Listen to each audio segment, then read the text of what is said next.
Remember what it was like to be a kid? To explore and play. To roam free all day.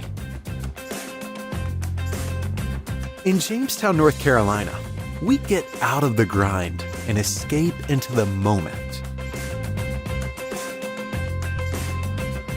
People feel good here.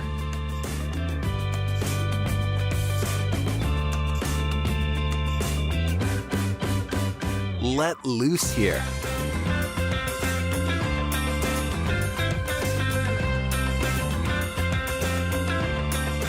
Eat well here.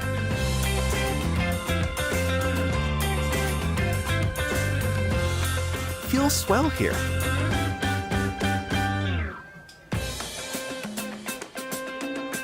We go for a ride or an afternoon stroll.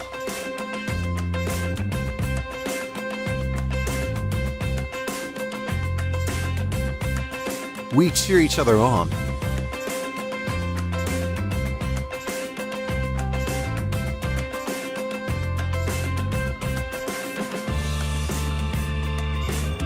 And go for the goal.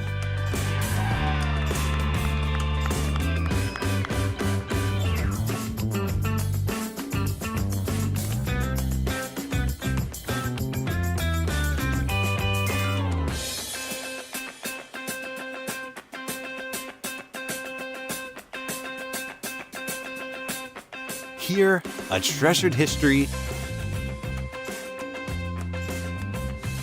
meets the energy of a town on the rise. In a place with true heart and soul, and where we have our own special beat. Jamestown, North Carolina, where history and possibility meet. Meeting's called to order. Would everyone please stand and say the pledge of allegiance?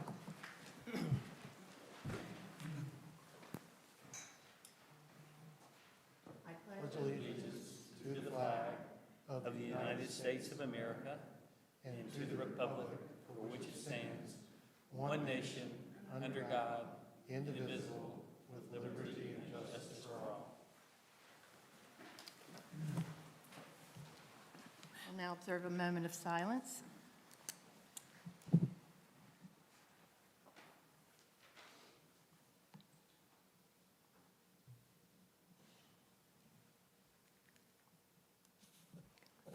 Thank you.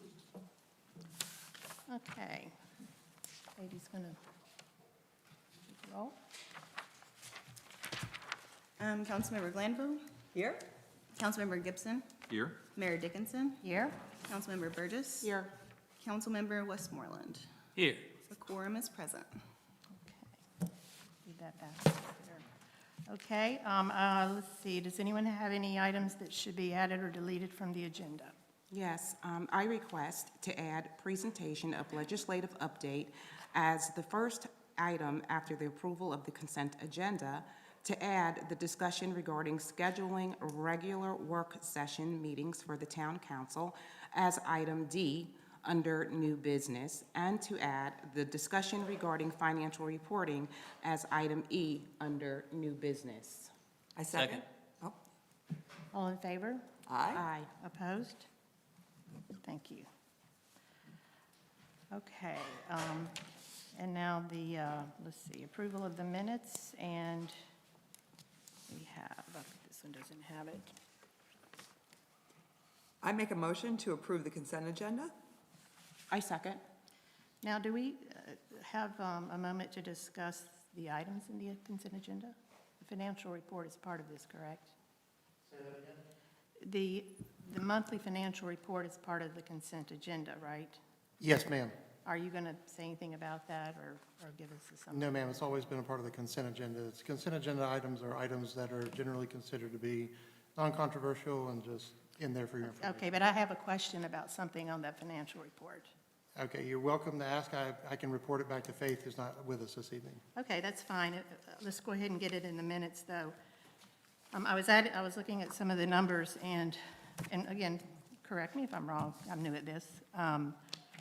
But I noticed that in this summary, the expenditures for Fund 10 when added together, are over the budget approved last June by about $218,000. So as I understand it, the budget amendments account for that variance, of course. And budget amendments 1, 2, and 3 account for only $162,000, $162,515 in the Fund 10 expenditures. There's $55,500 that's not written up in a budget amendment. So what is that? What happens there? Is that? So you're hitting us cold with that. If you've had a chance to review those numbers, if you want to share that with us, I'd be glad to get with Faith and we can have a meeting to discuss them. Is that okay with everybody? I'm good with that. I was just going to ask the question, is there anything within the questions you're asking that would hold us from approving the financial report tonight? I just find it, I would like to know what the $55,500 is for. I think that's a fair question. So I'm not, by approving the consent agenda with that report, are we approving the budget report as it stands, the financial report? There's no approval of the budget report, it's just a report. It's not an approvable item, it's just there for information purposes. And like I say, if you'd like to schedule a meeting with myself and Faith, I'd be happy to sit down with you to walk through any questions you may have. I'd like to just make sure that it's in the minutes so that we can return to it later and be sure to follow up and report back next month on what that discrepancy was for.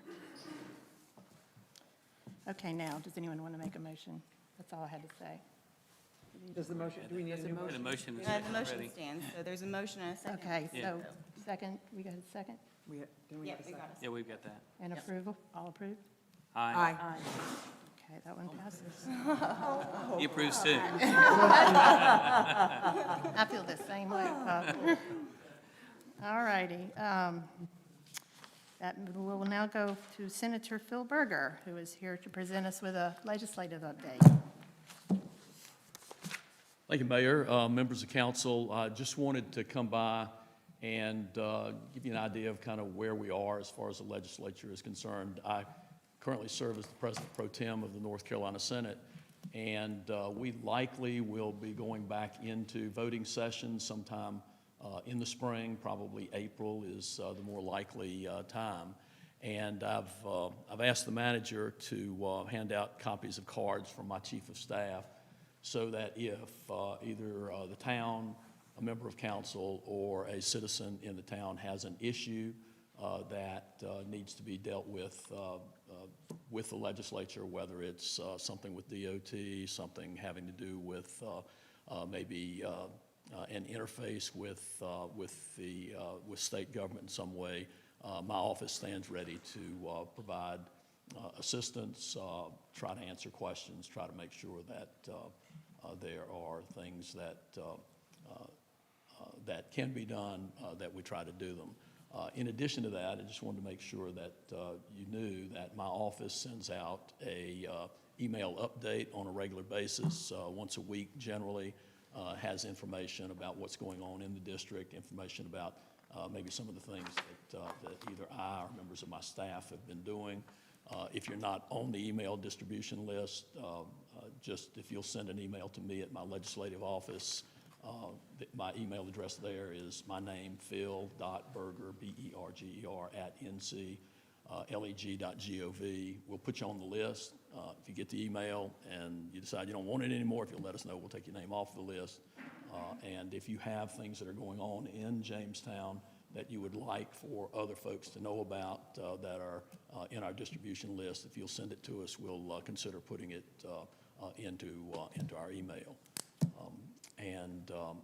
Again, if the town has a need for a local bill that we would need to address at the legislature, if you can have the attorney contact my office, let us know what it is. Obviously, I can't tell you, not a blank check on, we'll pass anything that you want us to, but if you'll get that information to us, we'll take a look at it, have conversation, decide if it's something that we can move forward with. With that, more than happy to respond to questions either now. I don't want to take up too much of y'all's time because it looks like you've got plenty of stuff to do, but just wanted to make sure that I came by.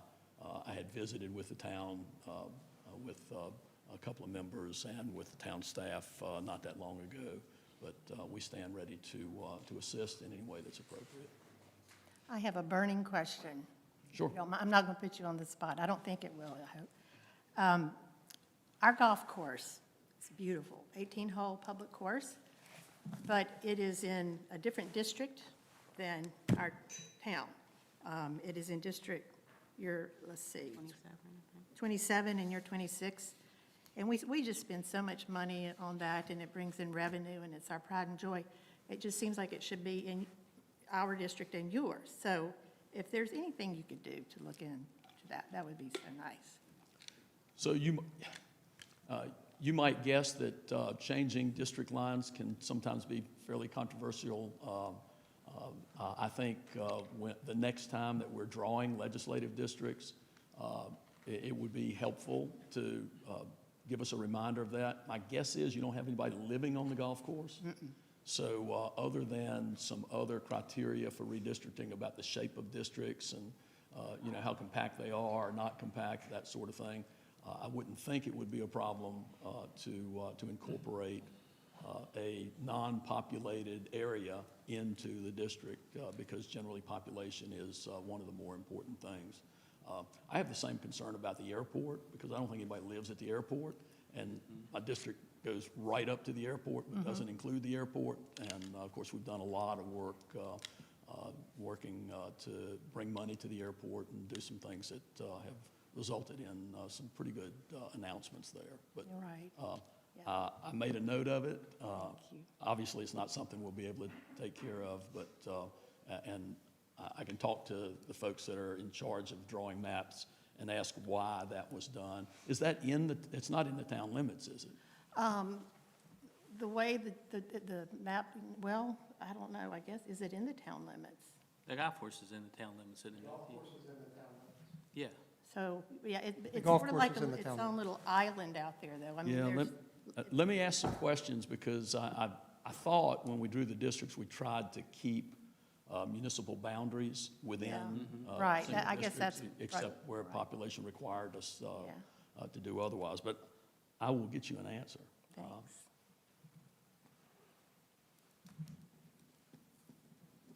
I didn't have a question, I just had a comment. Senator Berger, thank you for your leadership over the years and for the help and support you continue to provide the town. I know as we've talked on our brief times together as new council, we have, like many other communities, sort of upcoming significant both local and regional needs. And we are certainly going to need some help and support from the General Assembly to sort of fulfill those requirements. So whether it's what we want to do in the future with our water services, our wastewater services, our fire station replacement, these are all items that are going to require some help and assistance from you and your team. So we would appreciate that in advance, and certainly thank you again for your leadership and past support of Jamestown. Well, thank you. We've had some success over the past several years in securing funds for local projects. I know that here in Guilford County, there's a real concern long-term with availability of water to assist with ongoing growth and development. And I know that the county is working to bring local governments together. I'm sure Jamestown has been part of those conversations. If you haven't been, that's one of the things. If you'll let me know or let my office know, we'll make sure that Jamestown is part of those conversations. No decisions obviously have been made other than the decision that we need to look at this and plan for longer-term issues. Yeah, I think you're right. We're seeing sort of unprecedented opportunities, I'll call it, not growth yet, with things on the economic scale here in the Piedmont Triad region, as you know, whether it's Jet Zero or some of the other things that are happening both real-time with Toyota manufacturing. But they're all opportunities to continue to grow our economy here on a statewide basis, and we know that we're sort of in a central position here, from Jamestown's perspective, and we'll have those needs in the future. So just thank you. Yeah, thank you. We're also very concerned about water quality and have, I'm sure, as you know, many citizens who are testing the water for PFAS and 1,4-dioxane. And I know you know all about that one. Do. Had an issue over in Yeah. Pleasant Garden as far as that's concerned. Right, and Ashboro and everything. But I do think we're going to get an update from PTRWA. I met with Greg recently and felt much better after talking with him about some things that are going on. So just, I know that there are a lot of people here that would be very upset if I didn't say something about that. It is a bit, but it is a concern, big concern. More than happy to participate in a community conversation. I can bring folks that are experts at the state level, whether they're with DEQ or with the university, folks that do research. I know university researchers under a grant that we provided for were the ones that they're going around to fire departments in rural areas. I don't know if they've checked the water. Well, actually, your fire department is not on well water, so they've been checking well water around the state at fire departments to try to just identify where we might have some issues. So, but I'm more than happy to try to help set that up. Obviously, the card that I've left, Colt is my chief of staff. He would be the best initial interface on those kinds of things. Good. Great, thank you. Sure, thank you. Anyone else? Well, thank you very much. We appreciate that. Sure, thank you. Thank so you. much. Okay, before we move into public comments, as I've mentioned a couple of times, because so much of this is new, I'm going to explain some things as I have learned them. And just bear with me if you already know this stuff, but if you don't, you're going to learn something. About the public comments. Public comments are a time for citizens to speak directly to the council about any topic you'd like to share. You can raise concerns, offer ideas, or talk about issues important to you. They do not have to relate to items on the meeting agenda. Council members listen, but generally do not respond during this time, which sometimes comes as a surprise to members of the public. And I have to say that because the first time I ever given public comments, I just couldn't believe I stood up there and poured my heart out and no one said anything.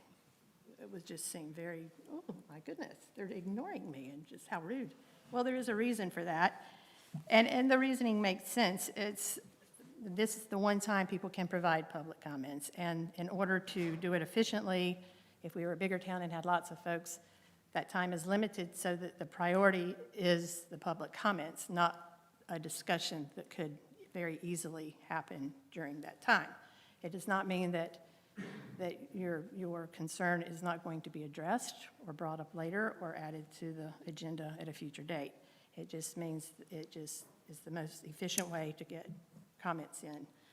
The 3-minute cutoff is pretty standard across the state, also to allow time for everyone to get their comments in. The primary purpose is to, let's see, the First Amendment protects your right to even say unpleasant and critical things in a public forum, but we cannot silence you if we disagree with your message. But human nature being what it is, most councils and governing boards have just concluded that it's best just to not respond or, oh, I just hate doing that, but to not engage in a discussion or debate. So that being said, another thing our council has spoken about recently is that this being such a digital age, and because we are now streaming live on YouTube, and YouTube videos are going to be out there for who knows how long, we're going to remove the requirement that you give your address publicly at the podium. Instead, if you would just sign in, when you sign in, please provide it on the sign-up sheet, and we'll do things that way. And then you don't have to worry about anyone coming and egging your house if they don't like what you said or calling on you to sell something. So that being said, Katie, do we have anyone signed up for public comments? Yes, Robert Garland.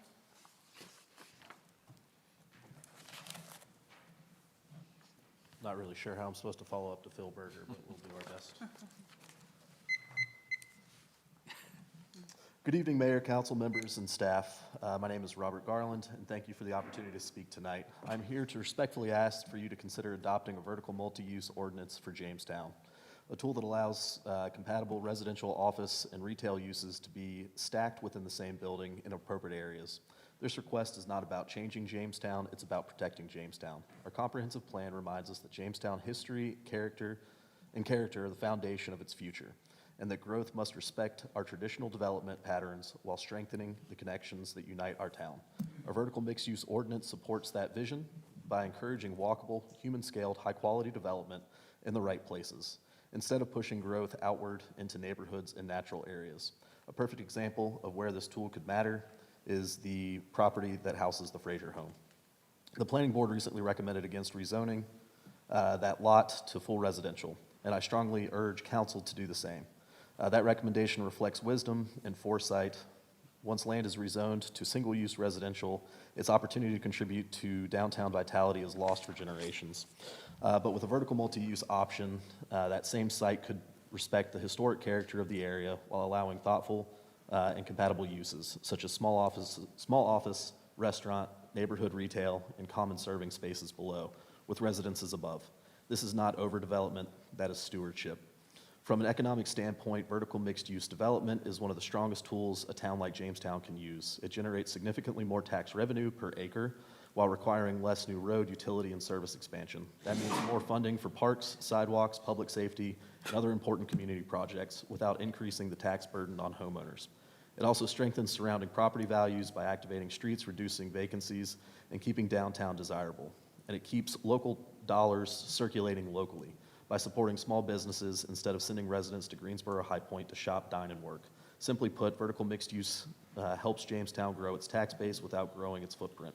Socially, it creates activity, safety, and connection. And I want to share why this matter is important to me personally. I'm a parent of a 9-month-old daughter, and when I look at her, I don't just see a child, I see Jamestown's future. I want her to grow up in a town where she can walk safely downtown, where small businesses thrive, where history is preserved, where housing is available for every stage of life, and where growth feels intentional, not accidental. I want her to inherit a Jamestown that had the courage to plan ahead instead of reacting too late. A vertical multi-use ordinance is not about forcing development. It's about giving Jamestown the ability to guide it carefully, thoughtfully, and in alignment with our values. Council members, you have the opportunity to give future generations, including my daughter, a town that is financially strong, socially connected, and true to its character. I respectfully ask that you uphold the planning board's recommendation on the Fraser House property and to begin the process of exploring and adopting a vertical multi-use ordinance, so Jamestown continue to grow with wisdom, balance, and heart. Thank you very much.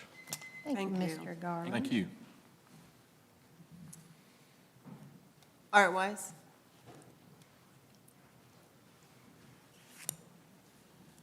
I'm Art Wise. Last September, a group of us presented a petition to the council. At that time, we asked that we get a response from the council at the October meeting. That did not happen. We then asked that we get a response to that at the November meeting. That did not happen. I don't remember what happened in December, but I am asking now that a response to that petition be given at the February meeting. Thank you. Thank you, Mr. Wise. I had a question. So what was the petition? The petition was that we remove the current town manager. Okay. Does that get automatically added to the next No. meeting? I can answer that, no. I mean, the public can make whatever comments they want to, and the council can decide what's in the town's best interest. To the extent that there's a personnel matter that needs to be addressed, that cannot happen in an open session, that needs to happen in a closed session. So to answer your question, there's nothing the public can do in North Carolina to force anything onto the agenda. And to the extent there's a discussion about personnel, that can never happen in an open session. Even if it was not that subject, so a person can come time and time again and ask for something to be discussed, and time again, we just ignore it. Is that correct? I mean, we're not, we're not a pure democracy. You've been elected to make decisions about how to run the town and the council. And you get at every single citizen of Jamestown marching a pitchforks telling you what they want to happen, but they don't have any control over the agenda. Right, but in order, for something like that or anything, it needs to be passed by the town council.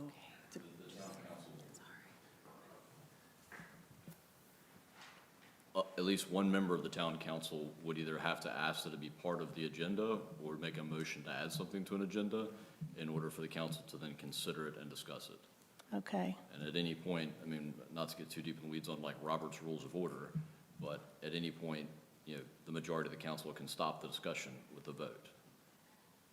okay. It just seems to me it would benefit both of these gentlemen if something happened to get it over and done with and out of the way. That's all I'm saying. So, Well, Susan, I will also say that, to Rob's point, we cannot discuss personnel matter in an Right, open yeah, session. absolutely. And I do know that members of the previous council did meet with members of the group to discuss their concerns and had open conversations with them on an individual basis. So we have not addressed it in a public meeting, but it has been addressed in private meetings with citizens. okay. Just again, like the law is very clear that if the council makes a decision about anything with any employee's, work product, what to do with their overemployment, all of that falls under personnel and is done in closed session. To discuss that in open session would be a violation. Yes, I've said I understand that part. All right, thank you for that information. Okay, Stan Calvaries.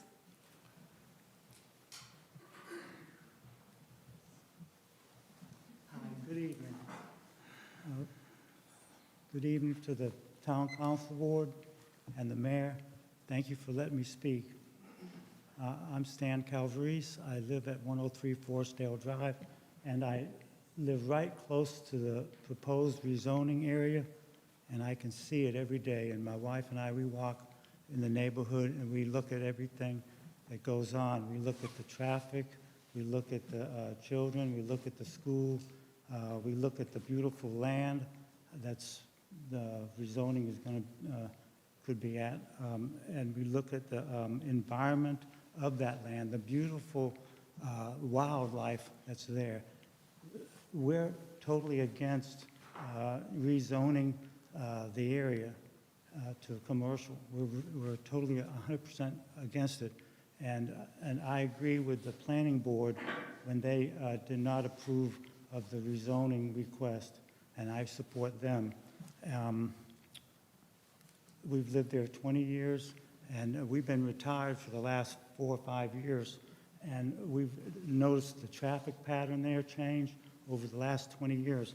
We've seen just before the bypass came in, we had a little bit of traffic, and the bypass took care of that. And then when they built Lennox properties and while it was there, the other new ones, it's going to impact it a little bit more. The traffic is going to be more like overwhelming for the community. And plus, it's real close to the school, and the city is going to have to put in like a couple stoplights just to control the traffic, and they're going to put in some probably crosswalks for the children. The children have to go probably across the street.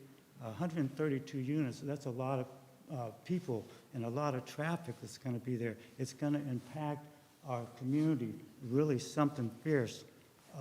Right now, I think we're overloaded. In that area where the land is at, you got these condominiums, townhouses, and apartments. It's going to, if we approve this and give them the ability to build, it's going to impact the community. Like I said, the environment, the wildlife is really important there. We have to look at the environment, whatever we do. And also during storms, I don't know if anybody ever thought about this, is that the storms, when they come, it drains a lot of water, and if you have concrete there instead of that area of wildlife and trees, the water is going to flood down on the Forestdale Drive area and the Potter area, and there's going to be some flooding there because you don't have the trees to absorb the water that's coming off the heavy storms, the tornadoes or whatever they have, and I want to keep that there like that. Me, I'm business-oriented, and I would just keep it business. I don't want to, I'm against rezoning it, and I just want you to follow the recommendation of the planning board. And thank you very much. Thank you, Mr. Calvert. thank you. Brian Williams.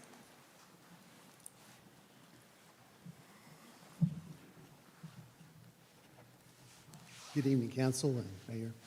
I live on Guilford Road, and I've been there about a year and a half, and My issue is speeders. That road is out of control. And if council probably doesn't even think about it, but from the fire station to the First Baptist Church, there's no speed limit sign on this side of the road. There is on the other side, but not this side of the road. Apparently, whatever the sheriff's department is doing to catch speeders, basically, I'm told, you know, all they do is they get the ticket, they go to court, get it reduced, okay, big deal. And they keep doing the same thing over and over. And I've spoke with one of the ladies that have caught one person several times, but it doesn't matter. I mean, nothing's being, I don't know the solution, but it's out of control. People will pass. If you're going too slow, just pass them down the center lane. It's okay. And they were I'm not talking 40 miles an hour. I'm talking 55, 65, probably 75, some of them on weekends, especially motorcycles. They love it on Sunday afternoon. Like I say, I don't have the answers, but it's a very big problem. And as some of you probably remember, not too long ago, probably 6 months ago, someone ran into a tree down there. A truck ran into a tree head on down there on the side people walk on. They would have been dead if somebody had been standing there. They'd be dead. Speeding through here is, like I say, out of control. I don't have the solutions. I don't know what it can be do. Even the bypass has not helped. There's just as much traffic here now as there ever has been. All I'm asking is it needs to be addressed because one day it's going to get somebody because people are going so fast through there. And if you just look at that destruction of that truck during that wreck, like I say, they weren't dead probably, but if somebody had been walking on that sidewalk over there, they would be. Thank you. I think signage is a great place to start, I'm sorry. And while we, just to make a note, while we remember on that, we need a school zone sign also at, on Main Street. I don't know why I'm telling you this. I don't expect you to do this, but signage in general, we need a school zone sign on Main Street in front of Ragsdale coming up from the Lydia Bridge. I've noticed that, so it may be time to sit down with the Transportation Department. Like I say, I don't have the answer. Right, I don't right. think something's posted that says you're going 45 is going to change anything. Yeah. I mean, you can put all the signs up you want, and unfortunately, I don't think that's going What to is help. the limit there? Is it 35. 35, okay. Well, Supposed at to, 8 o'clock in the morning, it's 55, but that's another story. Right. Anyway, All it needs right. to be addressed, and like I say, I have no the answers, and I don't think the sheriff department does either, based on what they've told me, because you just go and get off and goodbye, and oh well. right, all right, Thank you. thank you so much. Thank you. Again, I just want to mention, just for people's education, this was a concern and has been a concern of the past council, and we Yeah. are working on some things in the works, you know, hopefully some effective things, so. It's been a known issue. In some areas, I have noticed a teeny improvement, I have to say, so I know there's, Is that a state road, a county road, or a That's an Jamestown road? excellent It's a question. state road. It is a state road, okay, thank you. Thank you, helpful. Robert Frederick.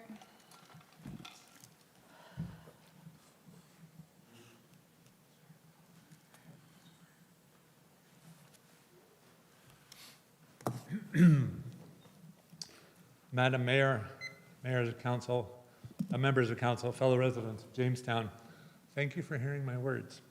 First, to our new mayor and all members of Council, thank you for stepping up to serve. Public service is not easy, and it deserves acknowledgement, especially when you inherit difficult issues that you did not create. Tonight, I speak up because there is a serious question that deserves a clear public answer. Over the past few weeks, D.R. Horton has begun rapid construction. Several foundations have been poured. 2 houses already stand. But one of those houses was built on land that appears to have been designated for a retention pond, according to the development agreement on file with Guilford County. This is not a cosmetic change. This is not a detail. This is a fundamental change in land use. So it raises a simple but critical question. Did this council or a previous council approve a major amendment to the development agreement? If such approval exists, the public deserves to see it. If the approval does not exist, then we are looking at a potential major breach of the development agreement by D.R. Horton, one that, under the agreement itself, calls for withholding development permits and stopping work. I know none of you were on council when this agreement was approved. You inherited this problem, a problem in which your predecessors approved sweeping changes to Jamestown's land development ordinance for planned unit developments and embedded those changes into this agreement, guided by the town's hired land use attorney, Tom Terrell. The result is that you, our current council, now bear responsibility for approving or rejecting changes under vague standards and tight timelines. But vague standards and tight timelines do not excuse unauthorized action.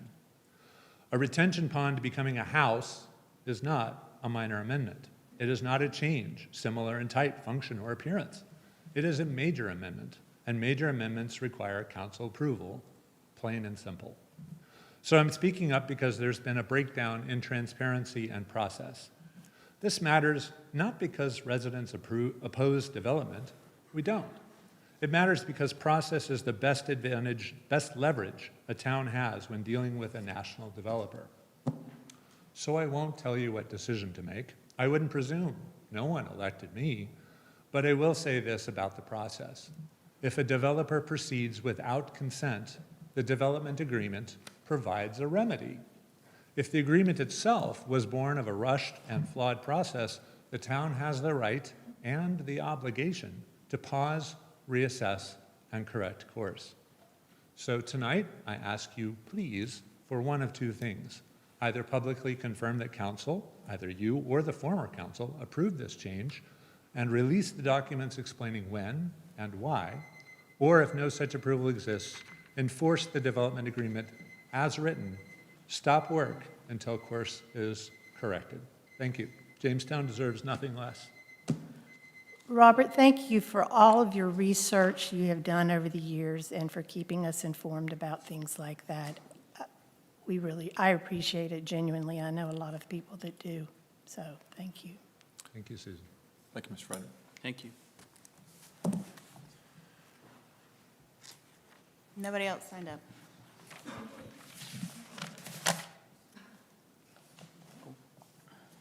Emma? Yes. Absolutely, yes, definitely. I bet she saw it. Right. Good evening, evening. everyone. My name is Dr. Elma Hairston, and the future of House District 59 in the state of North Carolina depends on leadership that is bold, principled, and prepared to deliver results. I am running for North Carolina House Representatives 59 because we must change the trajectory of Raleigh. I am born and raised in Jamestown, North Carolina, graduated from Ragsdale High School, and ready to come back home and serve my community. Our communities deserve leadership that listens, collaborates, and acts with intention, leadership that puts people over politics and progress over partisanship. My legislative platform is results grounded in purpose, progress, and perseverance. Every policy decision must move our communities forward with measurable outcomes and lasting impact. Resilience built through strong relationships and strategic partners, and a collaborative spirit and the courage to make tough decisions. Real leadership requires unity, trust, and strength to lead even in the hardest decisions. Resolve, defined by drive, determination, and tenacity to deliver to the people of House District 59 and the state of North Carolina. I have always exemplified strong leadership and a commitment to showing up, standing firm, and doing the work necessary to serve the people. My campaign is about more than an election. It's about shaping a future where opportunity is accessible and voices are heard and leadership is accountable to the people of District 59. My priorities are affordable health care that will cut down on wait times for appointments and procedures, strong education, public education, where we will have college-educated students, students for advanced manufacturing, and of course, students in the skilled trades. As well, one thing that I really want to work toward is a fiscal policy supporting strategy-based budgeting and balances responsible revenue thresholds while fully meeting the needs of the people of North Carolina, and I don't think that's being done right now. My values are guided in family, faith, and a deep commitment to service, and I enter this space focused on delivering real solutions for working families across Guilford County and across the state of North Carolina. I have served on numerous boards and commissions all over the state, all over High Point, and I am ready to serve the people of HD 59. Thank you. Thank you, Dr. Harrison. Thank you.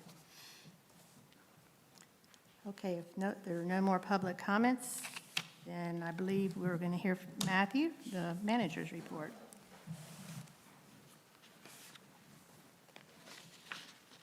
Good evening, Mayor and Council. Pleased to say that our loose leaf collection is continuing. We ask people to go ahead and keep putting their leaves at the curb for collection, keep them free from debris such as rocks and sticks, as they can damage our equipment. To date, we've picked up over 115 loads and made 17 complete rounds around the town. So kudos to our public services staff for their continued efforts there. Our first budget work session will be held on Thursday this week, January 22nd, from 5 to 7 here in the council chambers. The public is invited to attend. Town offices were closed on Monday the 19th, so that has happened, and we did run our schedule as normal for solid waste. Town's currently accepting bids for our East Main sidewalk, or the side path project as it's called. Bid opening is scheduled for February the 6th at noon, with an anticipated award date at the February, that should be 10th. 17th is our normal meeting date. It has been moved up to the 10th council meeting for voting. That's going to be happening in this room. Our annual comprehensive financial report, or ACFR, was submitted to the LGC, Local Government Commission. They have not reviewed or approved the documents yet, but once that's completed, we will publish the ACFR, and our auditor is scheduled to present financials to the council at the February meeting. And finally, I'm pleased to announce that the town has received their 18th consecutive Tree City USA Status Award, and I would be remiss if I did not thank Jose and his staff and all the other town staff who've worked to ensure that we receive that recognition. That's all I have for you, unless you have further questions. A couple of things for me. What are the limits of this project side path? It will extend from Vicar Chapel all the way up to Millis Road, where elementary school is. Okay. And then the second thing was more of a procedural question. So some of the speakers tonight I thought had good ideas and things I'd like to get more information on. How is the best way to do that? Do we charge you with getting us that information, or? So the two things that were that piqued interest to me, I mean, it was all good commentary. I appreciate everybody showing up and providing comments tonight to the council. But the two things specifically, one was I think Rob called it the vertical mixed-use ordinance. And what I'd like to do is to learn some more about that, maybe at a future briefing session or something. Jose could give us an update. I'll ask Jose to start looking into that, absolutely. Okay. Because I'd like to learn more about that's the consensus of the council. Consensus of council to get some more information on the vertical. From Mr. Garland, yes. Yes, yeah. Yes. No problem. And the second thing was, because I don't have knowledge of it, Mr. Frederick mentioned about the D.R. Horton Development Agreement, and I'd like to get a copy of that too. So maybe you can make that available to all council members. I can easily get you a copy of the development agreement. Okay, thank you. Sure. Anything else? Thanks. Okay, do we have any committee reports from council members? I just had one. Go ahead, I'm sorry. No, go ahead. No, I had one update. So I've been appointed to serve on the High Point MPO Technical Advisory Committee. Our first meeting in that committee is going to be next Tuesday, the 27th at 10 o'clock. And I will, once I get the agenda, I'll make that available to my colleagues so you can see it. Would be interested in your feedback on different issues related to things that the TAC will address. And certainly look forward to my first meeting of the TAC here soon enough. So thank you. Sorry. Okay. And Parks and Recs will have their first meeting on February the 2nd. Very nice. As liaison to the school board, I do not have anything, although I did want to make one quick comment that may be in the students' report that's coming up here in just a few minutes. But I'm a huge football fan, and last night Indiana won a national championship. That's not what I'm talking about. However, there was a Ragsdale grad, Devin Boykin, who was a starter on defense for Indiana University last night. And so he was a student of mine and outstanding young man. His father was the coach at Ragsdale for a number of years. And so I just wanted to point that out since we have not met with the school board, but there's a school-related item. So congratulations to Devin and all of his teammates for That's great. That's so neat. The planning board met last Monday and heard the presentation of it from the continued hearing on the development proposal by Berkeley Properties. And as was mentioned during the public comment, they voted not to recommend that proposal. And I'm sure we'll hear more about that during our public hearing. I will mention it was not a unanimous vote, but it was the majority voted not to recommend the proposed development. Great, thank you. Yes, I think we will talk about that a little later. Okay, and Mr. Eli Arnold is going to give the high school report. Thank you. Good evening. This week, students are taking their state tests and CTE exams. So if you see like high schoolers out and about, they're not skipping class, they just don't have an exam that day. Next Monday, there's a teacher work day, and then the second semester begins on January 27th. On February 5th from 5 to 7 p.m., the school will be hosting a curriculum night called Night to Connect, Learn, and Prepare. Students and families can learn about clubs, curricular options, pathways, and registration information. January 30th is the deadline to apply for the Career and College Promise Pathway with GTCC for college credits and industry credentials. Ragsdale PTSA is working hard to rebuild itself. This year they're offering a $500 cash scholarship award to a senior who joins PTSA, attends 2 or more meetings, has a GPA of 2.0 or higher, and attends a learning institute after school. For sports, the baseball team is having a fundraiser. They're selling personalized legacy bricks that will be placed on a visible wall at the field.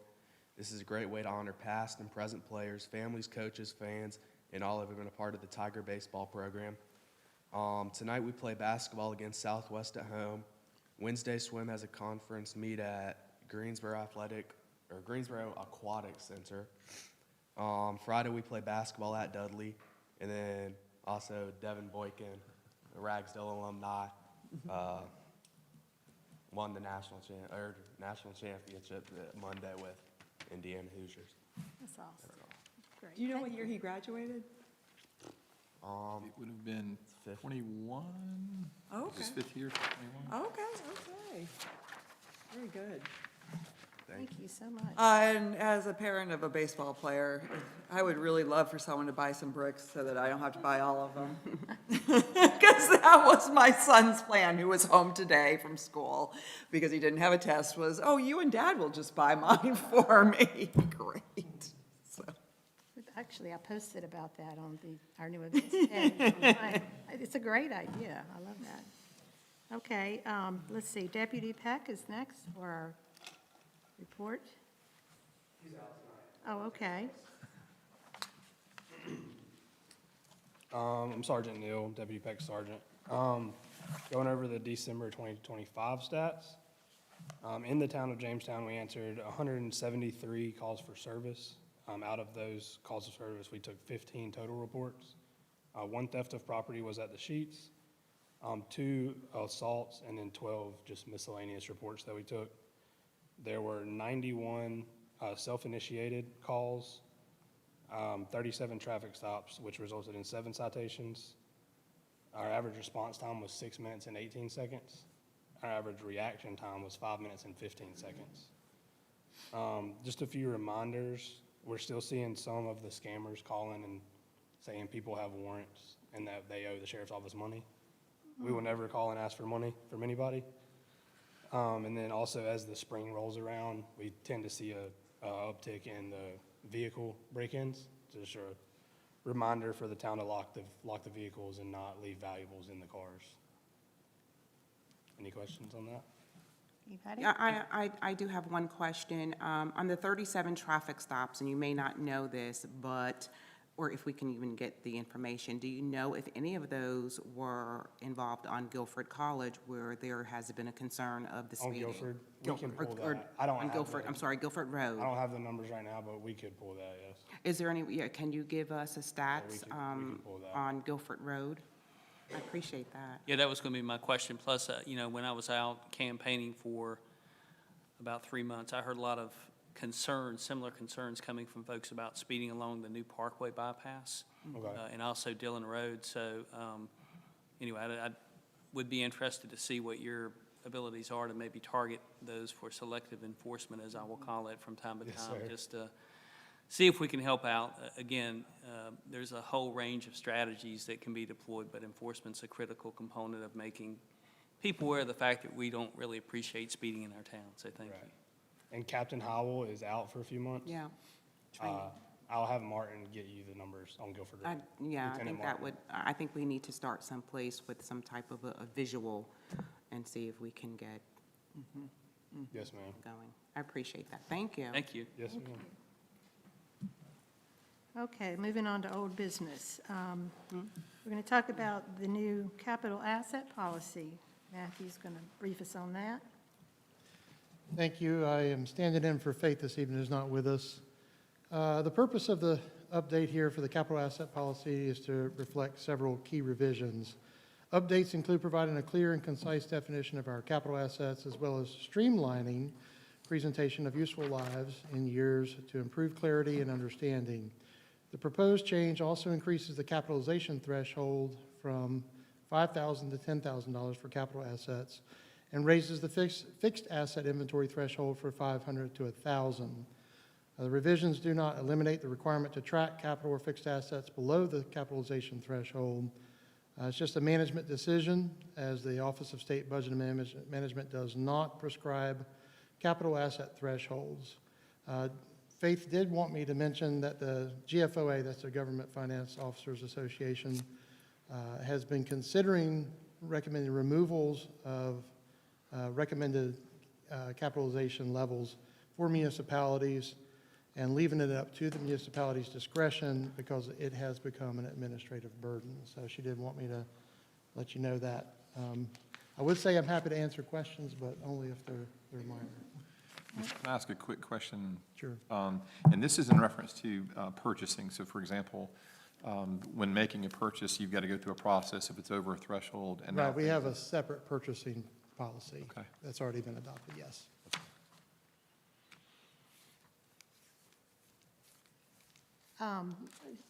I just want to say something. I don't know if I should or not, so stop me if I can. But this was a concern of mine only because I felt like it might help information-wise to sort of keep things where they are as far as new policies until we go through a budget process. And because I haven't seen the budget yet from last year, and I just feel like I'm kind of, I just would like to go through that process one time and sort of see where our financials are before we change, and even see the inventory list, if that's possible, before we change the capital asset policy. But that's me, and I don't think I'm supposed to give my opinion, but. Well, I'll chime in. I think as I've looked at the policy, I'm comfortable with what's been developed. And part of what helped me was the fact of, after the last meeting, I'd asked Faith about the information that Matthew had sent out, which were basically just 2 different charts. And then the whole policy, and I had this understanding or this impression that maybe, we were missing something in that. But what it sounds like, Faith, and you can confirm this, sounds like what Faith and the staff team did is they basically embellished and developed a more formal written policy for the town. But when you look at the limits, there's really not anything, at least from my perspective, too consequential with the changes that they're proposing in the limits. So I don't have any problem moving the item forward tonight. Yeah, I agree with you, Jim, and I did some research on this too. And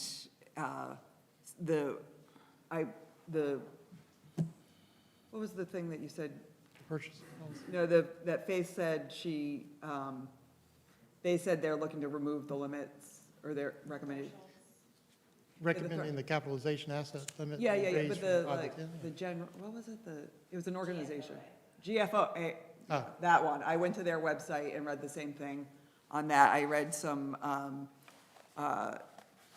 information from industry analysts and people who work in this field and in accounting, and they were recommending actually these exact changes because it was saying that it was becoming so burdensome because of the cost rising. These thresholds were recommended back in 2003.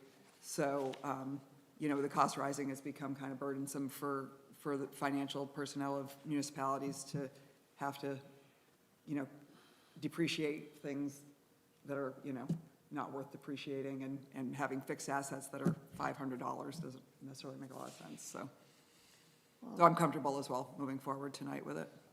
Yeah, I did research too, and I saw where there are some folks that are raising that threshold.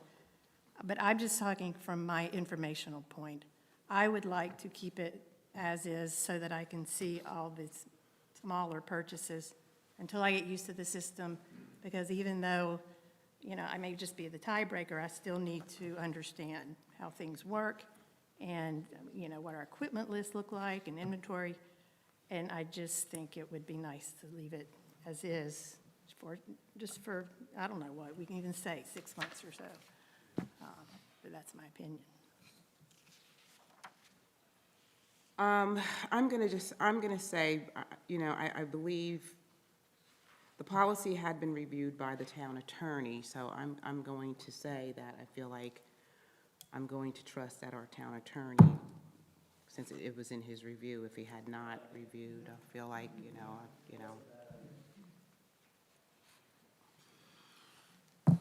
I make a motion to approve the capital asset policy for the town of Jamestown. I'll second the motion. All in favor? Aye. Aye. I guess I can't vote. I'm opposed. Thank you. Sorry about that. Okay. All righty. Presentation on animal control. Is Mr. Ortega here? Thank you. And friend. You didn't bring the pup last year, and we were also. I know. And so this is Leslie. So, good evening, Mayor, council members, town manager. So yeah, last time there were some frowns because I didn't bring a puppy. So Leslie was adopted from the Guilford County Animal Shelter at 8 weeks old. She was brought in from a family that couldn't care for a litter of 11 puppies. So she was one of 11. So she is my personal pet. So last minute I went home and I made sure that I brought a pet with me. So here's just a brief update of what we did in 2025, working with Jamestown. We responded to approximately 245 calls for service. Those calls range from running at large, public nuisance, cruelly confined, tethering. We got a lot of nuisance calls, barking calls or cats running at large. The one big call, or the response that we did, that was a major response, was back in July of 2025, where we had a couple of cats test positive for rabies off of River Road. Working with the town manager and the team, we quickly, and of course working with the Guilford County Health Department, we quickly initiated a free public rabies vaccine clinic here in Town Hall. That Saturday morning, for a couple of hours, we vaccinated close to 150 dogs and cats. We were here for approximately 3 hours, and for a 2-day turnaround, working with the media, working with the town, that turned out to be very successful. The community was great. They were responsive. The media was great too. They were responsive and were on the call. Just some quick numbers about us in general as animal services. In year 2025, we saw 6,800 animals come in through our doors. That's dogs and cats included. Out of that 6,800, 5,400 of them were lost pets, and about 1,300 of them were surrendered by their owners. The others came in either with bite quarantines or cruelty cases that we had to confiscate. 2,600 of them being canines, and about 4,000 being cats coming into the organizations. Animals adopted, though, were about 4,000 animals being adopted. That's dogs and cats. That also includes rabbits, gerbils, goats, pigs, horses. You name it, we tend to see it in animal services. But 2,100 dogs were adopted, 1,800 cats. We had 67 small animals like guinea pigs and gerbils and pet rats, believe it or not. 695 of those dogs and cats were transferred over to rescue organizations, and 800 of those pets were returned to their owners. Those are some brief numbers. If the council would like some more numbers or specific information concerning the calls for service and for animal services, be happy to share with the town manager so he can share with you all. But I'm here to answer any questions anyone might have. How are your volunteers? Are you staffed? Yes, so we have a great core of volunteers. We couldn't do what we do every day with 7,000 animals coming through our doors with our volunteers. Right. We have probably about 200 active volunteers, currently recruiting more. But yeah, we have a very robust volunteer program. And do they still offer the rabies program? We do. We offer the rabies program in various ways compared to the past. So we do in-home rabies vaccines. So Right. our animal control officers will go to your house and do the vaccines there. We'll do a lot of the rabies vaccine clinics, which is the most popular. We'll also host them at the shelter right down the street. And there's times where we'll provide just special vaccine clinics, again, depending on the emergency or situation happening. Y'all are great. Yeah, we try. Yeah, Thank you for what you guys are doing. yeah, thank you. One quick question for me. So, and I should know this, you provide the same service for everybody in the county, right? Correct, minus So High there's no Point. cities or towns that do their own thing? Correct. High Point's the only city that does Okay. their own. Yeah, they have their own animal control. And you're significantly funded through Guilford County tax dollars? That is correct. Okay. Yep. All right, thank you. As a cyclist, dogs love to chase us sometimes. In Guilford County, remind me, what is the rule about having your dog loose and able to run out after cyclists? Which we quickly go into other counties, so I know you can only speak to Guilford County, but. Yeah, so your pet has to be tethered at all Okay. times. The exception to that, it's more the rural county. If you live in an acre or more, Okay. your pet, if he's on your property, can be untethered, but he has to be controlled in a way. Okay. But yeah, for the most part, outside of that rural county, over an acre, they need to be Okay. tethered on a leash. Okay, thank you. Even at the parks. Yeah, okay. Yeah, I've got to start bringing like hot dogs and throw them. They will chase you more. You'll bring Yeah, more that's after. probably right. Just the one with the Yeah. hot dogs, yeah. Thank you. All right, thank you. All right. Okay, Jose? Good evening, Mayor and Council. A petition for rezoning has been received and reviewed by Planning Board, and the staff recommends that Council set a hearing date for the consideration of the rezoning of parcels located at 207, 209, 301, and 305 West Main Street, which are parcels 160256, 160266, 160265, and 160261 respectively, for the March 17th, 2026 regular meeting at 6 p.m. at the council chambers, and this will allow staff and the applicant to provide that TIA that the staff requested. So this is just to schedule the hearing. Do you all have any questions or concerns? Do we need to take any action, or is it just information? A motion to set the public hearing for March 17th. I'll make the motion that we set the public hearing for March 17th. I was going to just add one thing. I've gotten a lot of emails and calls, but everyone thought that it was denied, that was the end. But this is a denial to recommend, and then that's what all the planning board can do. Correct. And then there is always a vote by the council, up or down. Correct. Council will make the final decision. just to clarify. I also just want to mention, because it did come up in the planning board, and I, as many of you know, was on the planning board for many, many years, and the process doesn't always feel the friendliest to the citizens. It, can feel friendlier to the developer, and, one of the things that came up in the planning board meeting was, hey, we get 3 minutes to come up here. The developer had an hour and a half to do their presentation. So I just do want to put out there, and I can only speak for myself, but, my contact information is out there on the website. If anyone has anything they want to relay, pro or con, or just ask questions about the development before we consider it, whenever we do set the hearing date, please contact me. I'm happy to talk through it, to hear your concerns or questions, and do my best to answer them, because I do know it does feel kind of like, hey, how come I only get the 3 minutes and no one even responds to me, and so if you would like a more conversational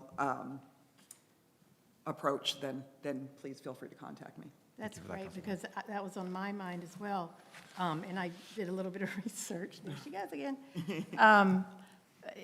But it looks like, and maybe this is something Katie can help us out with, there is sort of an idea that we balance the public comments with the presentation.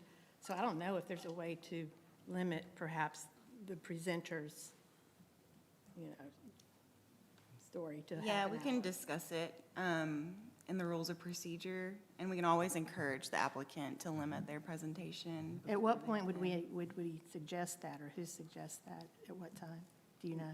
Well, I mean, we, go ahead. So there's two types of hearings, rezoning, so it's a legislative hearing, you've got pretty broad controls. Is your mic on? Turn your mic on. So legislative decisions like a rezoning, for example, you've got pretty broad discretion as to what rules you set. My legal advice would be to set a policy that applies to all of those applications, though, to avoid the appearance of discrimination. For quasi-judicial hearings, that's a whole different ball of wax. I'm happy to discuss the parameters, what you can and can't do with those. But for legislative decisions, you've got pretty broad discretion. But again, I would just recommend you have a consistent policy. I think one thing, and this is just going back to my time with Greensboro, Greensboro has a policy in place which I think is pretty fair in terms of how it's administered. It effectively, their council requires those who are for the rezoning to speak for 20 minutes, those who are against the rezoning to speak for 20 minutes, with a 5-minute rebuttal period. So it takes the public hearing out to about 50 minutes, but what it does, it really provides sort of this stroke of balance between those who are in favor of it and then those who are against it. And I know this past week when I went and looked at the two previous hearings of the planning board, there was a lot of time spent providing information from the developer's attorney, which I thought was very well done. But, from our perspective, I'm anticipating we're going to receive a lot of information about the case. We're going to have the ability to look at the planning board record that's out there on YouTube.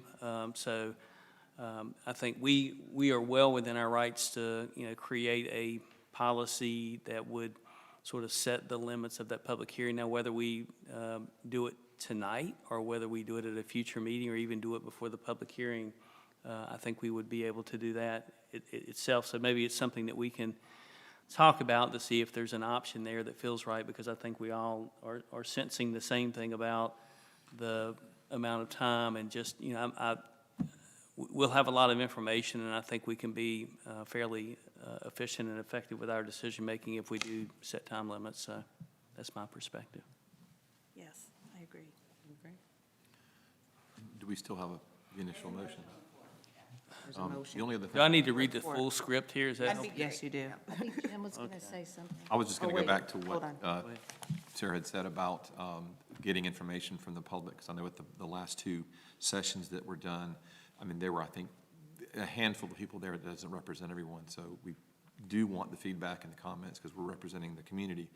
And it's difficult when there's only just a handful, because it sounds like, okay, that's what everybody feels, and that's not the case. So we certainly encourage you to reach out. Just as Sarah said, that's very helpful to us because we're not making the decision based on our beliefs. We're making the decision based on what the community wants. So it's important to reach out. So Pretty sure that I also saw somewhere in the statute that if a citizen delivers a public comment 48 hours in advance of the, in writing to the clerk in advance of the vote, that can be read at the, or entered it as part of the public comment. Someone can read it or consider it.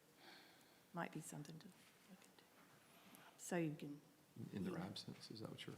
If they don't want to speak, they can, in writing, deliver it to Katie 48 hours in advance. It becomes part of the discussion. Okay. I want to clarify that Go ahead. if a written comment does come in, a council member could read it into the minutes, but the staff will not read those into the minutes.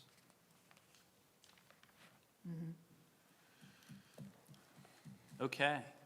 So I'd like to make a motion to set a public hearing date for the consideration of the rezoning of 207, 209, 301, and 305 West Main Street from Main Street and Commercial Main Street transitional to the conditional residential Main Street transitional for the March 17th Town Council meeting at 6 p.m. in the council chambers at Town Hall. I second. Jose, will you be bringing Guinness for St. Patrick's Day? Because I'm only voting in favor if you will be, so. I don't think I can. I guess I'll vote for it anyway. Thank you so much. Thank you. We need to vote on it? Oh, Yeah, we need yes, to vote. We vote. had a Susan? second. Who was the Yeah. I did a second. She seconded. I did a second. Okay. All in favor? Aye. Aye. Opposed? All right, thank you. Okey dokey, Mr. Coakley, Parks and Recreation. Good evening, Mayor and Council. The golf course recorded a total activity of $305,214 during the October-December quarter. While the monthly performance declined toward the end of the quarter, overall results remained more than 30,000 higher than the same period last year, reflecting continued growth in course usage and revenue generation. October demonstrated particularly strong performance, helping offset weaker results in November, December. Despite the seasonal operational challenges late in the quarter, year-over-year activity showed improvement. The total golf rounds for the quarter were 6,242. That represents a decrease of approximately 5% compared to the prior quarter. The decline was primarily due to weather conditions and the temporary covering of the greens to protect the turf quality. Food and beverage revenue increased by approximately 10%, totaling nearly $22,000 for the quarter. The driving range revenue remained pretty consistent at approximately $17,000. During the current budget year, the course has undergone several significant operational upgrades, including a transition to a new golf cart brand, the addition of GPS technology, and the implementation of a new point-of-sale system. These improvements were made with the budget considerations in mind and are intended to modernize operations and enhance the customer experience. Rate adjustments associated with these upgrades have contributed to the overall increase in revenue. While the course is temporarily closed currently, staff is taking full advantage of this time period to complete important improvement projects. Work completed or in process include painting of the clubhouse interior and constructing a storm shelter constructing a storm shelter to enhance safety and facility resilience. In addition, asphalt resurfacing is scheduled to begin tomorrow on certain sections of the cart path, furthering improvement of infrastructure and long-term maintenance conditions. These projects are being completed efficiently during the closure to minimize future operational disruptions. At present, the greens are covered with protective tarps to retain heat and moisture, ensuring optimal playing conditions for the upcoming peak season. Based on the current forecast, the greens are expected to remain covered for at least another week. I mean, these conditions are not favoring golf courses right now. During this time, the driving range is going to remain open, and the pro shop continues to operate, offering gift cards and golf-related merchandise. Do I have any questions? I saw the guys out there working on the storm shelter today, out in the cold. They're doing it. They've been braving it. And I wanted to note, too, that storm shelter, we have it in the CIP, and then last year we took down several trees or had several trees fall. And instead of discarding them, we had those cut up at a sawmill, and that's the lumber that's being used to build the shelter. So, That's awesome. you know, in the big scheme of it, that shelter's probably only going to cost us around $1,500 when we. Wow. It's going to save us a ton of money. Wow, and eco-friendly. I love it. Thank you. When do we see like the budget, I mean, I hate to use the word budget, and your revenues, I mean, it sounds like you're making lots of money, but is there a quarterly report or something that has revenues and expenses is that how you did last year? Did they get a copy of this? I'll forward it to you. Why we didn't get a copy? It came to me late, so I'll send it in the morning. Thank you. Oh, and also, so you said it's closed right now while the greens are? 18 holes of golf course are closed, but you can come and go to the driving range, still purchase. What do the guys do I know that the paint job, I was there, it looked really nice. But I don't know how much intermingling there is with like buildings and grounds. Do those guys ever then, if there's nothing to do, get put on maybe? Our maintenance saves projects like this shelter that we're currently building, painting, and we'll have staff there helping, assisting with the asphalt. I mean, I know we contract some of that out, but we still have to have somebody there to watch for irrigation lines, and because we don't want those ripped out of the ground. So there's all kinds of projects. For years, my mother thought, I've been in golf course business. Every winter, she said, "There's no grass to mow. Y'all gonna have a job this winter?" And I'm like, "There's plenty of projects. We'll be pruning trees, and like right now, we're prepping for weather, trying to get everything ready. So there's always a list of projects and cleaning up facilities going on. I'm just trying to get some more help for Paul in the streets and maintenance. Sorry, Paul. Scott, I have one We're question. always here for them when and they're always here for us. Oh, that's We great. do That's good work to very know. well I'm so together. There's glad. been times where we had the big ice storm where I was out throwing brush in the back of garbage trucks on Main Street. So we do look after one another. Very nice. That is very nice. Scott, I have one quick question for you. And this was, I think, approved by the last council, but have you had any feedback from customers about the fee increases that we've implemented for next year yet? We haven't had a single complaint. Good, good. Yeah, we have not had a single complaint. To my knowledge, I've asked our golf pro several times the same question, concerned about it, and nobody's bat an eye. We do feel like we give them a great product, so they won't have any complaints on it. How are you looking event-wise for next year? Are you seeing like increases compared to what you saw this time last year? As in golf tournament? Yeah, so, yeah, things being scheduled with Jamestown, because I think a lot of people like to use our facility. Yeah, I don't know the exact number we have on the books right now, but I do, like, I was down there the other day, and Marcy, in that same day, she had worked with 3 people and got 3 contracts. So, it's looking like it's gonna be a busy year, if we can get this weather to cooperate. Thank you. Thank you. Thanks. Okay, this next item is kind of a procedural thing overall that I had asked to have added. And it grew out of a couple of things. First of all, as someone who's newly elected, one of the biggest surprises to me is just how difficult it is to deal with the quorum laws, whenever the quorum and the open meetings law, meaning that when we have more than 2 council members or council and mayor together, then that constitutes a public meeting, and we have to give notice, and that's even if we're discussing business. So it gets very sticky at times, especially right now when we're new and have just hearing so much from everybody and so much we want to bring to the table and talk about. And we have a meeting with someone last week, and I thought, oh, can't wait to let's have a meeting, get everybody together and talk about it. Well, you can't do that. I mean, it's horrible. It's really difficult. And we don't have like a schedule of meetings set up for the year the way we do council meetings, where I know that there's going to be a work session on the first Monday of the month, for example.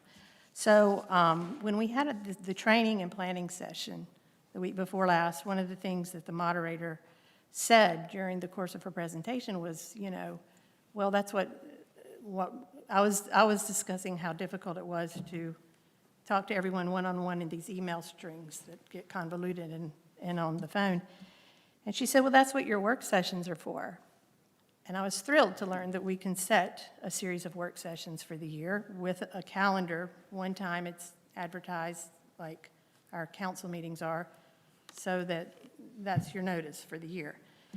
I'm not saying that I would love to have it every month, but I would settle for, every other month, if I could get the council to agree to that. So I know communication was one of our top priorities that came out of our training session, and engagement with all of you on a more regular basis. But I just feel like we need to set that up so that you also know, oh, they have the work session every other month on a whatever date, or every first Monday. So I hope that makes sense, and I'm not asking to replace any other kind of meetings or briefings that we're having at all. I'm just asking to add this, something we can count on as a regular, calendared set of work sessions that we can all sit down and talk about general issues. I understand the agenda would have to, detail these things, and that you would be invited to. So, if y'all want to. Mayor, I have a question. Are you thinking morning, afternoon, evening, like what's your thoughts on that? I'm just curious because I think we've got to take that into consideration too. Well, I know that everyone, from my experience and what I've heard, prefers evening because so many people work. This could possibly maybe one evening, or I would prefer evenings, but if it's hard on everyone, if we have to alternate and have a day, as long as it's on a schedule and we know when that's happening and we can advertise it. Okay, so for clarity, you want it to be an ongoing thing, but not necessarily when we've got a big ticket item to discuss. Right, like I know the budget sessions are coming up, and that is probably going to be too much to try to,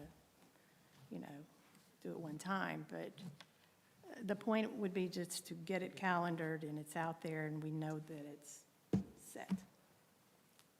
I mean, I don't oppose it. I think it would be beneficial. What about, so that would add more, add more work for the staff to present? I'm just. Probably. I mean,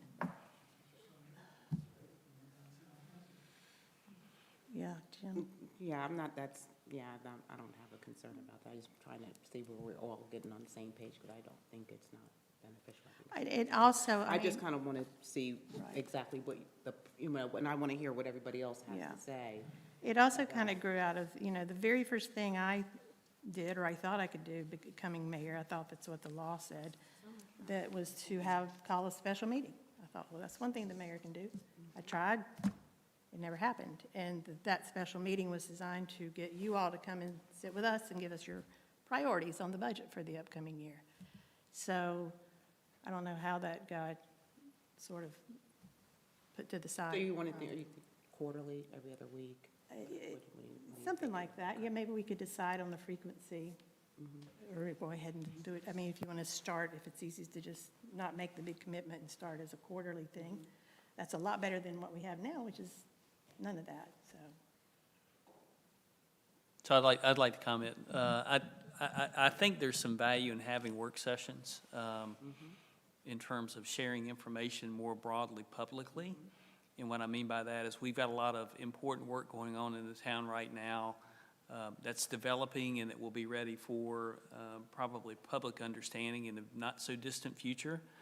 So whether it's what the Water Authority is currently doing with their development of their regional plan that would cover both water and sewer and look out, 10, 15, 20 years and things that would impact Jamestown and our community, I think the public would like to have a lot of understanding of that.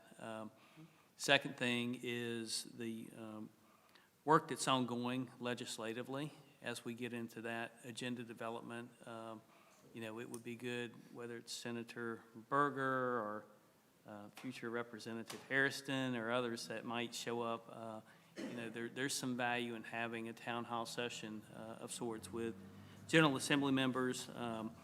The other thing that's on my mind is we're doing some work right now with the upgrade, potential future upgrade of the fire station. That's going to be a significant project for the town and for the community that would warrant some additional information sharing. So I think there's value in work sessions. I think I'm more probably focused on developing and holding those on an as-needed basis without any kind of certain frequency to them. If we have to do frequency, I think I'm comfortable with a quarterly kind of rhythm to them since there's something new. But if we do it scheduled, then sometimes we don't have the same level of flexibility to call something quicker if we need to do that for whatever purposes. Well, I guess we do. We've got the special meeting if we had to do that as well. But so I think, you know, I'm in favor of it, and know that there's good value as well. As you mentioned, Madam Mayor, we did sort of state that communications was one of our top priorities going forward. That will be discussed more on Thursday with the budget work session.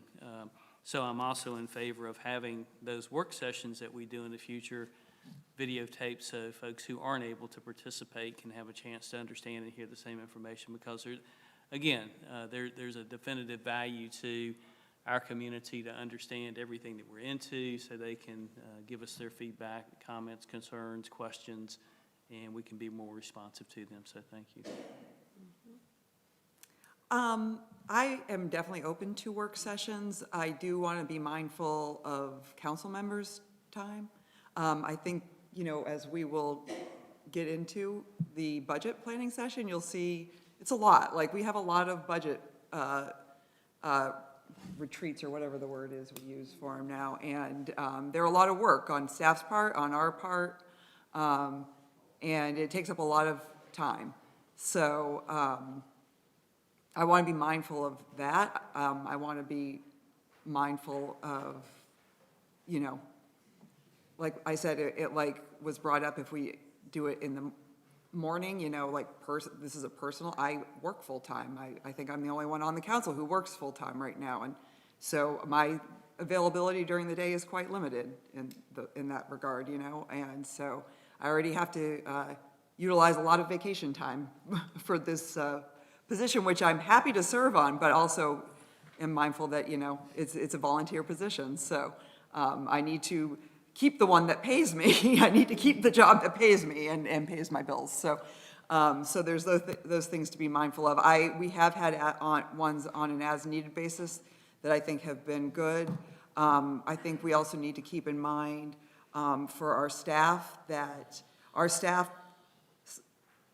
and I, you know, heard some folks rumbling, our staff signed up to be employees of the town. They didn't sign up to be 24-hour-a-day on call to the town, and they already have to they have to prepare and come to these meetings, they have to prepare and come to planning board meetings, they have to prepare and come to Parks and Recreation Committee meetings, you know, and they have all the budget meetings coming up that are also in addition to all these other meetings. So every time we are asking that of them, we're pulling them from resources and from doing other things that need to be done for our town. And if we're also then talking about recording them, which I think is also a good idea, but that also is now another cost to the town every time we pull that. So these are all just things I want to think through before just saying, yeah, let's set a schedule and go for it. Madam Mayor, I'd like to make a comment about that as well. I think you made a point about not wanting to change some things until you kind of go through the process. And I think we've had one briefing that I've been able to attend, and they're very beneficial, very informative. I do understand that we don't always get the same information, not because nothing is shared, it's because we ask different questions, and we don't always hear the same thing. So I agree that there is benefit in having those sessions.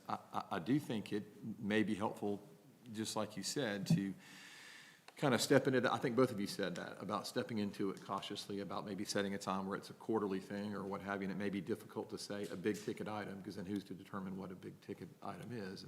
And I think it's beneficial in another way as well, and that's when we asked about wanting input from the public. And, sometimes there's a format to do it, and there's one of the formats. I do think we need to kind of step into it with, not caution, but let's kind of ease our way into that so that it makes sense and we can do it in a way that is beneficial to us for gathering information and also for the town to being part of that process. Okay, I guess I just don't see anything to be, the word caution with having meetings with the town and the people whose taxpayer money that we are spending. And it seems like we should have more contact with them much more frequently than we're having right now with the public. And again, more work, my God, I can't tell you how much work was involved over the holidays trying to get consensus on a couple of items or discussing, issues with each other, because you have to call one person or you email the next one and then you get a string, and we're given these little iPads and it gets all jumbled on an iPad. I can't stand using an iPad for that reason because I don't know where the messages are, which then it just seems kind of wacky to me. And then I go online and I read all these other councils across North Carolina have one, and many have 2 work sessions a month, so that we can focus on a few topics and discuss them and discuss the business of the town. That should not be a big issue to me, but maybe I think it is. I think we all agree, definitely, that we're open for. Okay, great. Maybe I No, yeah, misunderstood. I don't think, I think right now, it's a conversation of coordination. Well, and I think Or too, that, like this is the business of the town too. Like these monthly meetings are the business of the town, and we can be having these conversations as we are now. I also just don't want to create the illusion that a work session is a time either for citizens to just come in and start giving us their ideas. That's not what a work session is either. So I don't want to create this concept that like, oh, we'll just have these like open forums and everyone comes in, and because that's not really a work session. And it also, I also don't want any kind of perception that this is one forum where we love to interact with citizens for sure. But I know Pam especially, there are many other ways that we are interacting with citizens all the time. And maybe they're not the ones who are sitting in this room right now, but it doesn't mean we're not interacting constantly with citizens in various forums. So I just don't want it there to be the perception like, oh, if we don't do monthly or bi-monthly work sessions, then we're not really dedicated to the folks of this town. Like Pam and I and other past council members out at community events constantly representing the town, at ribbon cuttings and penny burn, St. Patrick's Day things and all these kinds of, there are different ways for us to be out there in the town and hearing their concerns. So I just don't want it to be a setup either that we think, oh, well, we'll have these work sessions and then it's great because everyone in the town can come in and just tell us what they would like, and that's how the work session goes. Like work sessions are planned. There's like an agenda to them, and there's, I think that's what I said in the beginning. I'm happy to work on an agenda. I realize it's all agenda-driven. I appreciate so much the things you and Pam have done in the town, and I'm very aware because Pam has kept me up to date. And I mean that the nicest way. Yes, and I want to join you on more of these. But again, that's, it's just the coffee with council or a couple people. I see this more as a couple big things coming up. This would be great for the work session. PTRWA, I don't know, maybe 1 or 2, just depending. I think we'll have a sense of how big or broad that can be. Okay. Well, you just had mentioned communication with the town, and so I just didn't want the sense that it's like a community forum. No. Okay. I guess maybe a town hall, we could do that one day too. No, I totally, I know that it would still be subject to the rules and everything, so, yeah, but thanks for that. Could we make I'm not doing this officially, I'm just asking this question. Could we make a motion to explore how we would set those up, arrange them, schedule, as opposed to deciding that right now? Can we make a motion to say, because I think we're all in favor of doing that. That's in some fine. form. In Yeah. fact, going through the budget session coming up, maybe that's a good, test drive it that way. And then sort of come back to it next month and. Without setting up a specific schedule, but just try that. Right, and right, see where right. we- okay. No, I'm fine with Still that. have further discussion. I'd be fine, as long as you, yeah, sounds good to me. So what's your motion? I don't think we need a motion. No, we don't need a motion. This was just a We're just- discussion. Yeah, just discussion. I think we're going to just kind of probably revisit and see how the first budget. Yeah, I think the one thing I would mention is again, from my perspective, it's important that we have a menu of topics of things that we want to either share, hear from others, or address with these, and just, so we can help facilitate the planning of that. Again, I think there's value, I know there's value there to doing work sessions, but we need to have more of an understanding, I think, of what we actually want to present. And as we get into our work, these different items are going to appear before us in terms of the timing that we would have to hear them or want to hear them. Okay. I think, yeah, I mean, it's going to vary based on the current zeitgeist, or just what's going on, of course. Yeah, we'll know it. All right, so we're going to sit on that one, I guess. Can we at least just sort of make sure we revisit it formally? I don't know if that takes a motion or something. And the last item that I wanted to talk about was financial reporting, and I know that's kind of a broad topic, and it's not meant to pick on anybody or complain again, but I just have, again, a concern that something I noticed 2 years ago, up until January of 2024, and I remember this well, too, because I was attending the meetings and getting the packets and thought, oh, this is great, all this information. But there was a lot more financial information until January 2024. There were expense and revenue statements. We would, that in addition to the summary reports that we're receiving right now, that are just great. But those are only year-to-date, and I found myself on several occasions when I want to see how the town performed in a number of categories this month. I have to build an Excel spreadsheet, and I put in this month's year-to-date numbers and last month's year-to-date numbers to come up with a difference. And it just, I know we have the capability because it was being done up until January, of 2024. So I don't know why that changed. I mean, you can't see this, but it was all this beautiful information on the account, the sub-accounts, and as came up earlier, there was the $55,000 discrepancy. This kind of reporting gives us more insight into that. I think it's responsible. I think that it's transparent, and I think we need that information on a monthly basis to know not just how money's being spent, but how the town operates. That's how you can tell what's being spent and how many people and where your resources are, and that's how you make decisions going forward. So I was going to ask you all to consider bringing that back and adding those statements back in. It's not substituting anything we're already getting. It's just asking for the detail that goes with it. And I saw where, we've got, a $40,000 new financial dashboard last quarter. I don't know what that is, but I'm hoping that means we can drive it and push some buttons and out comes that information. Silly me, but I just need numbers. I know I can't balance a checkbook without knowing where the money went, and I can't make a budget without knowing how the money's being spent. Thoughts? I had one thought, maybe an idea. Since Faith is not with us this evening, will she be around and back on the budget work session time this Thursday? Yes.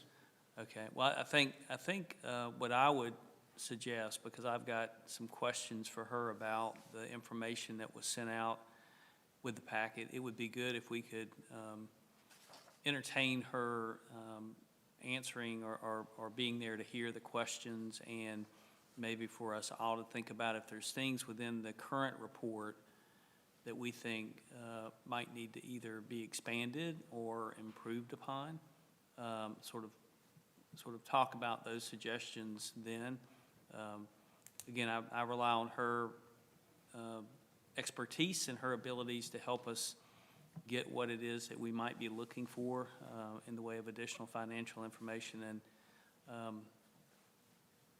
would propose that as a next step for us on this.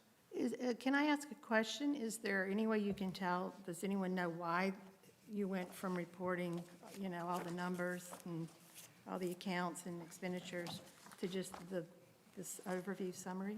The financial summary was done, I don't know, a year or so ago, a year and a half ago, 2 years ago, to more streamline the information that's given. Instead of having 30, 40 pages worth of line item data, which I will remind everybody that the council does not look at line items. It does not budget according to line items. It budgets an ordinance that's departmental. At the highest level, it's departmental. Operations falls under the responsibility of the town manager and the town staff. The council sets goals, and it's our responsibility to tell you what those goals, what resources we need to achieve those goals to the best of our abilities. So rather than having a 30, 40-page packet, agenda posted in there, Faith very expertly designed very streamlined data information there. You're welcome to, and I mentioned this to all of the council members, you're welcome to set up a time to meet with Faith and walk through the numbers. She's incredibly knowledgeable. She can take you through all of that. I don't like the word discrepancy and, shortcomings and things like that, because this town does everything in its possibility. We've had incredible audits over the years. We've won awards. We do everything by the book, process-wise. So I want to be very clear that there's no missing money. Well, that's great, but over the years, I know, up until January of 2024, because they had information, and I know that the councils did look at this information closely, because there are notes all over this in the minute packets online. You all should look at that. In the packets for the minutes, for the meetings, I guess it's 10 years worth on our website. It actually looks like they sit down in these briefings that you all have, or that we have before a council meeting, and even discussed and had questions, and then the handwritten notes all throughout these pages. It clarifies the question, like consulting fees was one, and it broke it down into the different law firms and the money that they were paid. And it's not 40 pages. I have one here, it's 16. And it's not like we're a different animal. I mean, the council is a body, and this is the information we needed up until January 22. It's not, I never use the word shortcomings. I'm not, and I know that it's your job to do the operations of the town, but it's our job to be the financial oversight and to make sure all the numbers add up, because if they don't, we're the ones held responsible for that not happening. And Matthew, I need to see the numbers. And it's not, I don't see why this involves asking for something extra. I know she needs this information to run those big reports. So if we paid $40,000 for, what was a financial dashboard, what good is it if you can't push a button or just run a report of backup data? So there's a lot of misinformation, or information that's being shared that is not accurate. Well, correct me, please. So I will do my best. The item that you're asking for is a budget to actual report. We can certainly include Right. that. It's not a problem. I told you in the briefings and the emails and things, that exists. We are happy to walk through those line No, items that's with not, you. you told me that you would run specific, if I asked, like if I wanted only education or sanitation or something, that you could provide that. I don't want to have to go ask for every account, and I did try that with you, and you told me it would be too expensive, and would take too many resources to get the information on the big computer purchases in the fourth quarter and the invoices. And If the council would like to add the detailed actual report back into the financial Yes. report, we need a motion to do that. We- So we just need direction from the council as a body to do that. So if there's a motion. Was there an ordinance or a motion to take it out? That's what I was No. looking for. No. We have not made a motion on this at all. Can we, I personally like Jim's idea. I'd like to talk to Faith. I need to maybe look at that stuff a little more to see, for me personally, if I find it beneficial. I mean, I'm not saying that it's not beneficial information to be out there at some point, but for me personally, do I need it every month, and do we want to make that a council motion? I don't know yet. I need more information, so I'd like to wait till Faith is back to have further discussions with her and just move forward for this evening.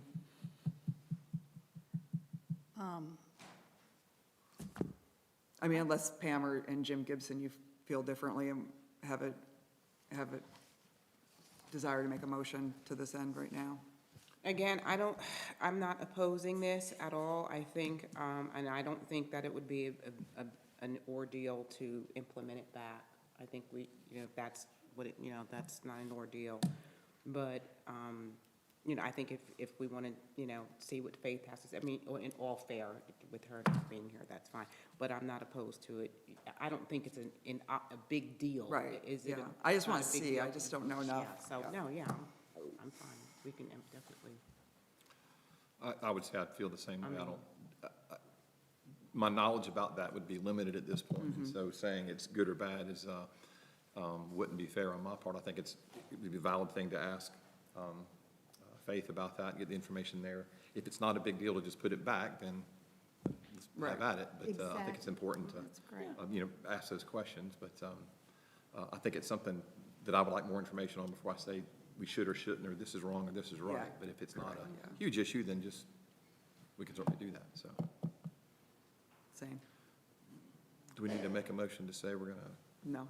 talk to Faith on Thursday? No. Or We can just get some information from her. So we can just know that these two items or we're just going to, additional, until we come to a firm, answer, that's it. Yeah. No. And we're not opposing. So the game plan is to talk with Faith on Thursday? Yes. Okay. Yeah. Can, I guess, can someone give her the heads up? Yeah. On that? Thank you. We can't take action. Okay. I think So just to be clear, I just want to make procedurally, we cannot take action on that. That's not on your agenda for Thursday. We welcome to have a discussion about how the financials work. That's fine. Yes, yes. No action. Yes. Okay, thank you. Thank you, Matthew. Yeah. Yeah, that was I just wanted to gather some information. That was the only thing I wanted from Faith, was to say, hey, what is this? So we're going to revisit this we will definitely talk about this Thursday night at the budget hearing, or budget. Yeah, I just know I have questions for her and Yes, I guess that's fine. 2 nights, I can wait 2 nights. And Well, but we won't make a motion or anything. We won't take any action on Thursday. We'll just gather information. Yeah, I just hate going into this budget session with no budget from the past year and no numbers. It seems kind of like something's missing here, but. I think when you get there on Thursday, you'll.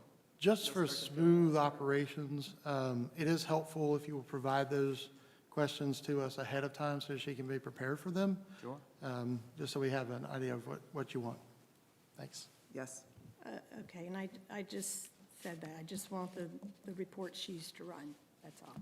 So, thank you. Well, and Susan, if I could, I'd like to see what you have there, so, because I don't know, I don't even know what I'm not Yes, seeing. I sent you all the email and with the link to the 2 different versions of this, and I had really hoped that everybody would look at it by now, but I'll send that again. Madam Mayor, if you would, on those emails, if you would copy me. I did, and I have your response if you'd like me to With read it. attachments? Yes. Okay, In fact, I you said apologize. you did such a nice job, Madam Mayor, of organizing your information. And I can pull up the email, or I'll send you your email responding to what I sent. So yes, I did send it. I have it, thank you. Okay, thank y'all. Any other public comments at this time? Nobody signed up. Okay. Other business, there's nothing, closed session, so we need to. I had one item for other business I wanted just to bring up with the council because we've talked about it before. So we've recently identified that we have an option or alternative as far as the town is concerned to do public advertisements at no cost on our website. And I'd like for us to talk more directly about that at our upcoming meeting in February. And just to decide, do we want to pursue the option that the General Assembly provides where we can do it at no cost? Do we want, if that's not the favor of council, then do we want to set a policy where when we do these kinds of advertisements, we look for the lowest price for the services provided? I'm just really focused on resource stewardship and finding ways to help the town save money where we can save money. I know I went on the website, I believe it was with Rural Hall this week, and they do it appears they do all of their advertisements online via their town website. The other thing that is sort of driving me for that too, as we talk about communications, I really would like to see the community look towards our website, and we may need some upgrades to it, but look towards our website as sort of that first point of contact for information about things going on with the town. I know in our session last week or 2 weeks ago, we talked about some of the waste disposal delivery services, and specifically the community and certain members not understanding about our holiday schedule. And so, if we can drive more people to our website to look at that as a first point of information for those kinds of things. I know we put it on there, but the more things that we can do to help draw attention to that website, the better. And I think this may be one of those things that we could do. What do you mean by advertisements, Jim?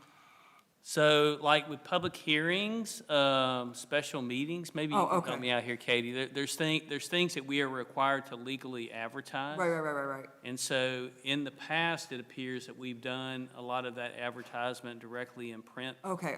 Print media. Okay, yeah. thank But you. we have some sessions law legislation for Guilford County that applies to our town, where we effectively could put those kinds of advertisements directly on our website at no cost. And, based off of my conversations with the town staff, I don't think that would be an issue to do for us. Okay, awesome. For some reason, I was picturing like us having pop-up ads on our website, and I was like, that sounds terrible. Okay, yeah.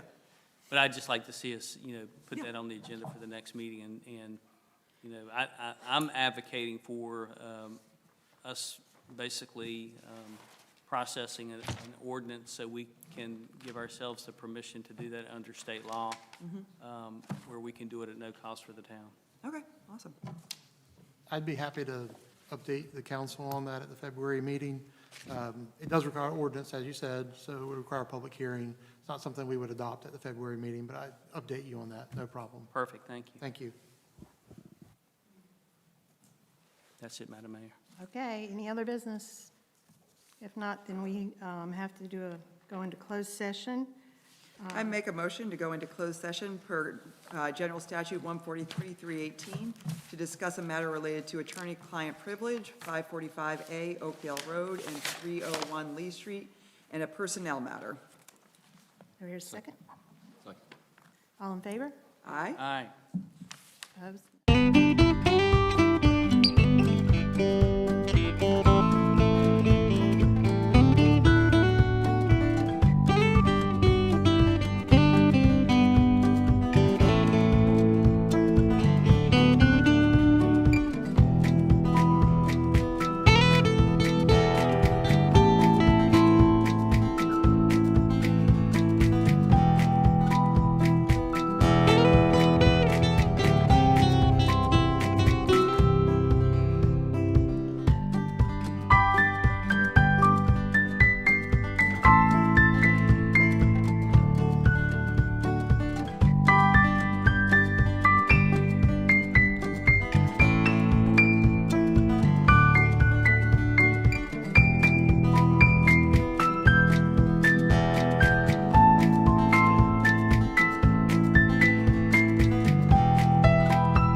Second. All in favor? Aye. Okay, we're in session. Do you want to do this? I'll do it, sure. Go ahead, Jim. Madam Mayor, I move that the town council concurs with the town manager's intent to engage in limited professional teaching activities consistent with the ICMA Code of Ethics and his employment agreement, subject to the conditions outlined in his memorandum. Okay, do I hear a second? Second? All in favor? Aye. Passes, and is there a motion to adjourn? So moved. Second? All in favor? Aye. We're adjourned.